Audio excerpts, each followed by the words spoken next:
In the small, sleepy town of Willow Creek, everything seems normal until four kids discover their weird superpowers. Meet Lily, Max, Tess, and Oliver, a group of best friends who are about to learn that being a hero doesn't require having traditional powers. Sometimes, being different is what makes you special. Lily, the nature-loving gardener of the group, realizes she has the ability to control plants, but only dandelions. On the surface, it seems like a strange and somewhat silly gift, especially when all she can summon are fluffy, innocent dandelions that float in the air like little seeds of chaos. One day, Lily proudly shows off her latest gardening project at school, hoping for a beautiful flower to bloom. Instead, to her embarrassment, only dandelions sprout from her pot and blow around the courtyard in a massive cloud. She tries to control them, but they scatter everywhere, covering the whole schoolyard and causing a mix of giggles and chaos. At first, Lily's superpowers seems like a disaster. Meanwhile, Max, the class clown, discovers he has the power to turn invisible, but only when no one is looking at him. He tests this out by walking around the hallways, disappearing when no one is looking, but as soon as someone turns around, he reappears with a startled expression. It's a power that's as funny as it is frustrating, and Max can't help but laugh at his own misfortune. He's invisible until he's not. Then there's Tess, the quiet thinker, who realizes she can freeze time for 5 seconds, but only 5 seconds. At first, she uses this power to freeze her classmates' chaotic behavior during a math test, making sure she's the first to finish and quietly organizing the room in a neat and orderly fashion. But when she tries to stop a crisis, 5 seconds isn't nearly enough time to make a big impact. Finally, Oliver, a bit of an oddball, discovers he can talk to animals, but only squirrels. These squirrels, though cute, are completely unpredictable and often more interested in snacks and random chatter than helping out. During one of their strategy meetings, a squirrel argues that they should form an acorn mafia. Despite his frustration, Oliver enjoys the chaos of his talks with the squirrels, even if they don't always lead to solutions. It isn't long before these misfit powers are put to the test when a new villain named Dr. Control arrives in town. He's a genius scientist with a mind control machine that he plans to use to take over the entire town. His first demonstration at the town square causes widespread panic as people suddenly become mindless followers of his every command.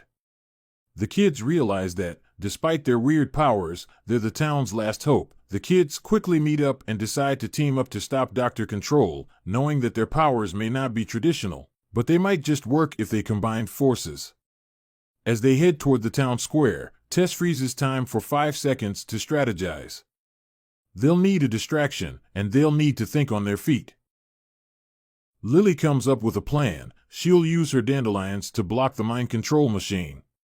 She concentrates hard, trying to summon something stronger than a puff of seeds, but before she can focus, an accidental wave of energy sends hundreds of dandelions bursting into the air, filling the entire town square.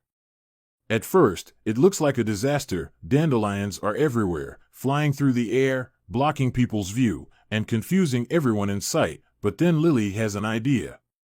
She gathers all her strength, directing the dandelions to swarm around Dr. Control's henchmen, who are trying to protect their leader.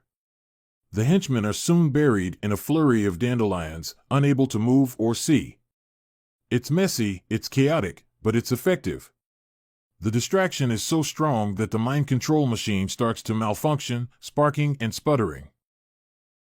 Max sees his chance and, invisible to the henchmen, sneaks up behind Dr. Control. With a grin, he grabs the villain's remote control, and just as Dr. Control realizes something is wrong, Max is back in the shadows, laughing to himself. Meanwhile, Oliver sends his squirrel army into action. The squirrels, while mostly interested in stealing snacks, rush to distract the remaining henchmen, stealing their gear and creating further confusion. One squirrel even jumps onto Dr. Control's shoulder, offering him a piece of acorn as if they were old friends, totally throwing him off. Finally, Tess uses her time-freezing power to stop Dr. Control just as he's about to make a getaway. In her 5 seconds of frozen time, she spots a key part of the machine that is still working. She presses a button that short-circuits the system, causing it to fizzle and stop working altogether.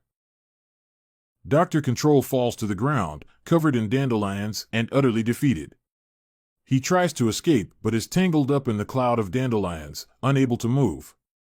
The townspeople, no longer under his control, start to regain their senses, completely unaware that the kids were the ones who saved the day. As the chaos dies down, the kids regroup. They've done it. They've saved Willow Creek, using their imperfect powers in ways they never thought possible. Max gives a thumbs up, Tess smiles at her perfectly timed freeze, Oliver chats happily with his squirrel friends, and Lily stands proudly among the sea of dandelions. The next day, back at school, the kids try to act normal, though they share knowing smiles.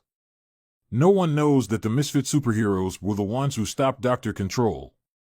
As they walk through the school halls, they joke about their powers and laugh at the chaos that unfolded, but deep down, they know they're ready for whatever comes next. The end.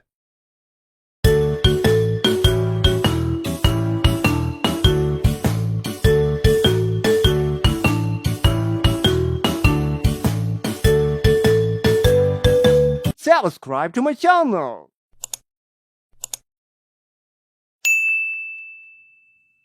channel